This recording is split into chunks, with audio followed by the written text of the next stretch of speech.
Olá, pessoal! Na aula de hoje nós vamos falar sobre o modelo de transformação de chuva para vazão. Bom, pessoal, então, as nossas cidades, né, as nossas áreas urbanas, elas raramente têm dados observados de vazão e nível de água. Principalmente isso se dá por conta da dificuldade da instalação de um posto fluviométrico nos rios urbanos, tá? Nos trechos urbanos dos rios. Então, desse modo, né, a estimativa de vazão extrema nessas bacias urbanizadas, elas não podem ser feitas utilizando métodos estatísticos tradicionais. E aí, para resolver essa situação, a gente utiliza métodos de estimativa de vazão máxima a partir das características locais de chuvas intensas. Então, é isso que a gente chama de um modelo de transformação chuva para vazão, tá? Esse trabalho foi desenvolvido pelo Colichon em 2009, a literatura traz isso como a maior e melhor referência nessa transformação. Bom, então, para realizar essa transformação, a gente usa o método racional, que foi desenvolvido ainda no ano de 1851, tá? E esse método, ele estabelece uma razão entre a chuva e o escoamento superficial, que a gente também conhece como deflúvio, tá? É utilizado, então, para calcular a vazão de pico de uma determinada bacia hidrográfica, considerando uma seção de estudo. Bom, pessoal, então a utilização do método racional, ela implica em algumas constantes pressupostas, tá? Então, a gente considera para a utilização do método racional uma precipitação uniforme sobre toda a bacia. A gente também considera que essa precipitação ela é uniforme durante todo o tempo, né, de ocorrência de chuva e também uma precipitação com intensidade de chuva constante, tá? O coeficiente de escoamento superficial utilizado e aplicado no método racional também é uma constante. E a vazão máxima vai ocorrer, então, quando toda a bacia estiver contribuindo, tá? Nesse evento de chuva. E é um método, uma metodologia que é aplicável em pequenas bacias hidrográficas, tá?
Bom, gente, então quando que a gente vai precisar, né, dessa estimativa de escoamento superficial?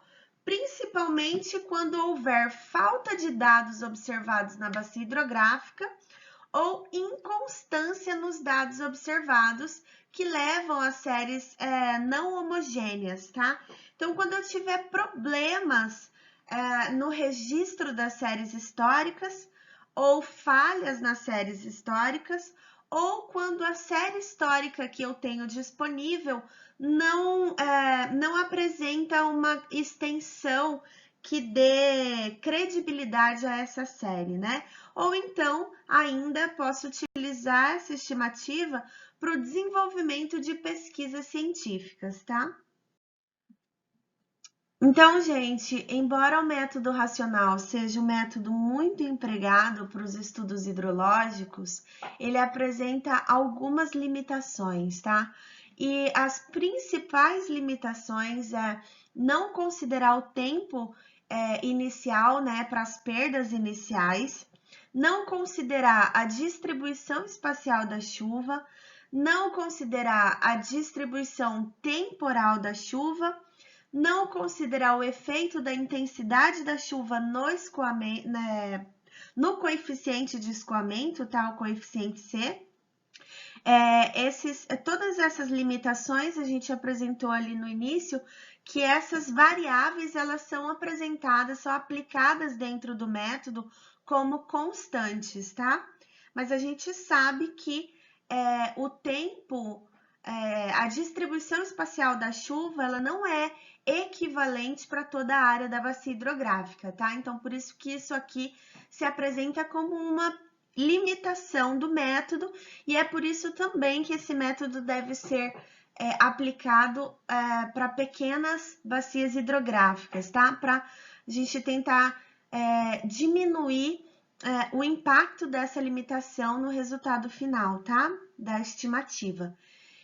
Ela também não considera o efeito da variação do armazenamento da chuva e ela não considera a umidade antecedente do solo, que pode interferir principalmente nos processos de infiltração e evaporação da água no solo, tá? Não considera também as chuvas mais curtas, que eventualmente podem contribuir para que o valor, né, do pico seja maior ou mais intenso, tá? Bom, pessoal, então, basicamente, né, a equação para o método racional é a famosa QCIA. Talvez vocês já tenham se deparado com ela em alguma outra disciplina ao longo do curso, né? Então, a vazão é igual ao coeficiente de escoamento vezes a intensidade de chuva vezes a área de contribuição. Bom, então, basicamente, né, a equação é aquela apresentada no slide anterior, mas quando a gente considera as unidades de entrada na equação, pode haver alguma variação. Então, por exemplo, considerando as unidades de intensidade em milímetros por minuto e da área em hectare, a equação ela pode ser escrita com essa correção de unidades, né, como vazão é igual a 0,1667, que é o coeficiente de correção, vezes C, vezes I, vezes A. Onde, então, né, o que é a vazão de pico, que sai em metros cúbicos por segundo. C é o coeficiente de escoamento superficial, que é aquele coeficiente de Runoff, que nós comentamos numa aula anterior. Esse coeficiente ele é tabelado, então, de acordo com a cobertura, né, vegetal do terreno, e é a intensidade de chuva, que aí entra nessa equação corrigida em milímetro por minuto, e A é a área de drenagem da bacia hidrográfica, que entra aqui nessa equação em hectares, tá? Agora, quando a gente considera os valores, as unidades de entrada de intensidade em milímetro por hora e aí a área em hectare, ainda em hectare, né? A equação ela pode ser reescrita com a seguinte correção. Então, a gente mantém Q igual a C vezes I vezes A dividido por 360, que é a correção da unidade, tá? Continuando, então, e a intensidade de chuva, que entra aqui nessa equação corrigida em milímetro por hora, e A é a área de drenagem da bacia, que entra aqui ainda em hectare.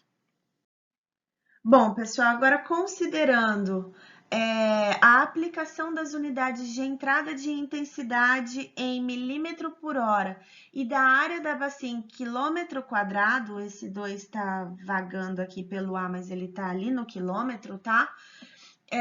A equação ela pode ser reescrita, então, como Q igual a 0,278, que é a correção de unidade, vezes C, vezes I, vezes A, onde, então, só vai variar aí a unidade de entrada da área da bacia, tá certo?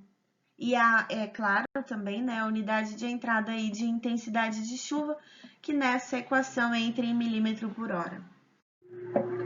Bom, pessoal, então a gente está aqui falando sobre intensidade de precipitação. E essa intensidade, ela vai depender de alguns fatores. Então, o primeiro fator vai ser a equação IDF, que é característica de cada região. Então, o que é uma equação IDF? Uma equação IDF é uma equação que considera intensidade, duração e frequência dos eventos de chuva, tá? Então, cada região, cada cidade vai ter uma equação de intensidade, duração e frequência característica, ou seja, exclusiva para a região estudada, tá? Então, quem vai equacionar isso são os estudos hidrológicos, né? Os pesquisadores e cientistas aí da hidrologia que vão desenvolver uma equação analisando as variáveis específicas climatológicas e hidrológicas para cada região, tá certo? Além disso, outro fator de que depende a intensidade de precipitação é o tempo de concentração, que a gente já estudou em aulas anteriores, né? Então, para a estimativa da intensidade de precipitação, é necessário que a gente conheça o tempo de concentração da bacia, uma vez que esse tempo de concentração é considerado igual à duração da precipitação máxima, porque vocês se lembram que a precipitação máxima ela só é dada uma vez que toda a bacia hidrográfica está contribuindo para o evento de chuva, tá? Então, é o tempo equivalente ao tempo de concentração. Que quem lembra o que é o tempo de concentração? É o tempo que a primeira gota de chuva no ponto mais longínquo da bacia demora para chegar até o exutório da bacia, tá? Além disso, né, outro fator aí de que depende a intensidade é o que a gente conhece como tempo de retorno, ou chamamos também de TR, tá? Ele é utilizado para o dimensionamento de obras, tanto de micro quanto de macrodrenagem. Só que em microdrenagem, esse TR ele varia de 2 a 10 anos. E para macrodrenagem, ele costuma variar aí de 10 anos a mais, tá? Até dependendo do tipo de obra, né? Grandes obras urbanas, grandes obras de drenagem urbana, a gente utiliza até 1000 anos de TR, tá? Então, pessoal, a curva IDF de um determinado local, ela vai fornecer a intensidade de chuva para uma determinada duração e para um período de retorno específico, tá? A maioria dos métodos que estabelecem chuvas de projeto em todo o mundo se baseiam exatamente nessa curva IDF, tá? A curva de intensidade, duração e frequência. Para uma certa intensidade de chuva constante e igualmente distribuída sobre uma bacia hidrográfica, a vazão máxima ela vai ser correspondente ao tempo de duração da bacia. Isso porque, como eu disse para vocês no slide anterior, né, é o tempo necessário para que toda a bacia hidrográfica esteja contribuindo no exutório para esse evento de chuva, tá? Então, sendo assim, né, pessoal, o dimensionamento das obras hidráulicas exige um conhecimento dessa relação entre a intensidade, a duração e a frequência dos eventos de chuva. Essa aqui é a curva IDF, tá? É esse o ábaco de curva de intensidade, duração e frequência. Como eu disse para vocês, cada região vai ter uma curva, sua própria curva IDF. Nessa figura que vocês estão vendo aí, nesse exemplo, é a curva para a cidade de Porto Alegre, mas o que eu quero que vocês percebam é como são fornecidos os dados nessa curva IDF, tá? Então, aqui à esquerda, vocês têm a intensidade máxima em milímetro por hora e abaixo, né, aqui em X, vocês têm a duração da chuva em minutos. Então, ligando o ponto da intensidade máxima com a duração da chuva, a gente vai encontrar o TR, ou tempo de retorno específico para essa obra, né, para essa obra hidráulica que a gente estiver intencionando projetar, que vai ser a resposta em anos, né, de quanto tempo vai levar para que esse evento, com essa intensidade de chuva determinada e nessa duração de chuva também conhecida, seja igualada ou superada, tá certo? Mas daí, pessoal, para projeto, além do tempo de retorno estabelecido pela curva IDF, alguns municípios, né, possuem suas próprias legislações. Então, aqui, citando como exemplo a cidade de Maringá, ela tem um decreto municipal que apresenta as diretrizes básicas para a elaboração de projetos de drenagem. E aí, quando isso acontece, a gente precisa se basear na legislação vigente, tá? Bom, pessoal, então, como exemplo, para vocês entenderem melhor do que eu estou falando, a equação apresentada aqui para vocês nesse slide é a equação de curva IDF que foi determinada, né, por essa referência bibliográfica aí, que segue abaixo, né? Então, Lorenzoni, em 2013, avaliou a partir de chuvas diárias, né, de dados de chuva diária, uma equação de curva IDF específica para atender os dados climatológicos e hidrológicos, né, da microrregião de Cianorte, tá?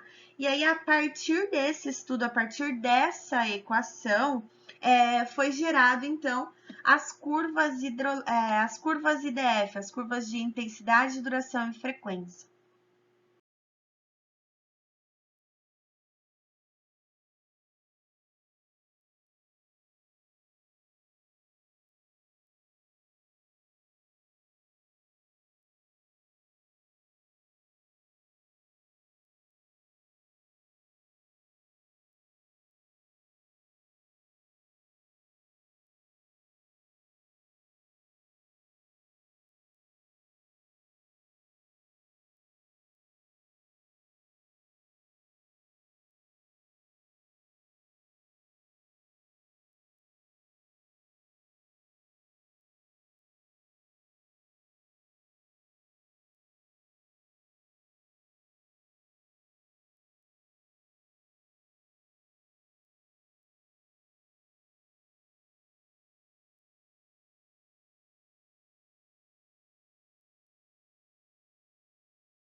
Uma novidade que aparece mais a partir dessa aula, né, é exatamente o coeficiente de escoamento superficial, coeficiente C, coeficiente de runoff, coeficiente de deflúvio, enfim, muitos nomes para a mesma coisa.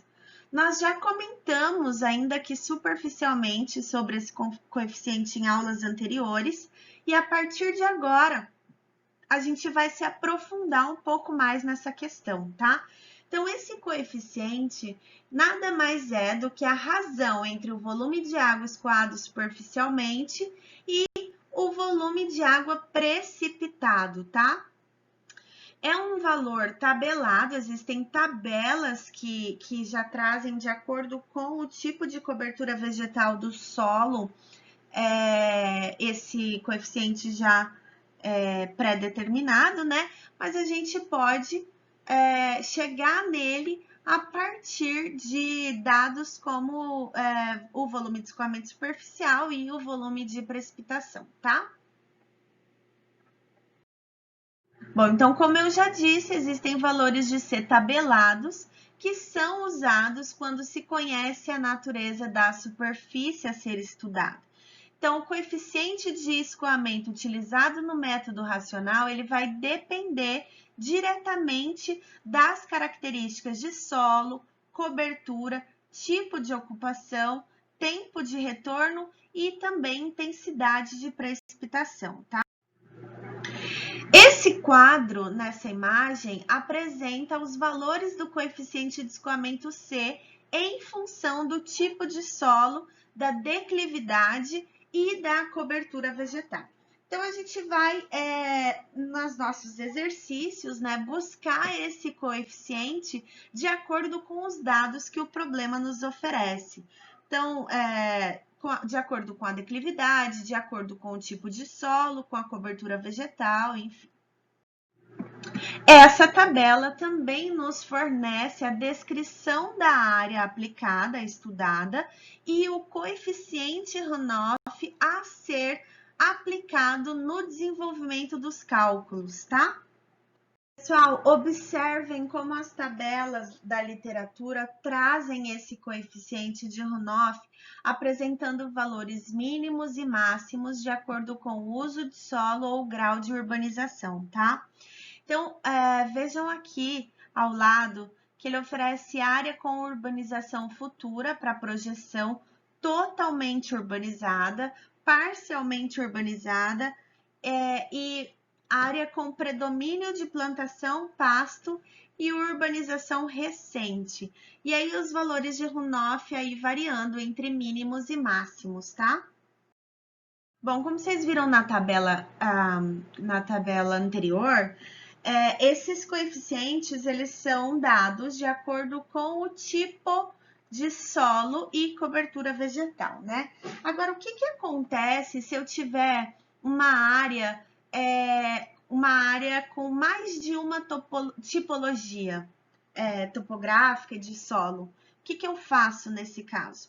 Eu posso determinar o meu coeficiente C a partir de uma média ponderada. Então, observem o exemplo a seguir, que ele pede para calcular o coeficiente de escoamento superficial em uma bacia hidrográfica utilizando os valores de coeficiente críticos, ou seja, máximos, né? Onde encontramos a área com residências em unidades múltiplas e conjuntos, ocupando uma área de 11 hectares e edifícios de apartamento. Bom, como que eu vou fazer para resolver esse problema? Eu vou fazer uma média ponderada, fazendo a área vezes o coeficiente, mais a área vezes o coeficiente, até um número N, né? Ou seja, o número de áreas que eu tiver, né? O número de áreas e de tipologias de C que eu tiver, dividido pela área total da bacia hidrográfica onde eu estou realizando o meu estudo, tá? Então, observem aqui outra tabela que apresenta a descrição da área variando entre áreas comerciais, residenciais, áreas de prédios de apartamento, né, que foi pedido no exemplo anterior, áreas industriais, parques e cemitérios, áreas de recreação e playground, pátios ferroviários e áreas sem melhoramentos, tá? E aí os coeficientes também entre mínimos e máximos.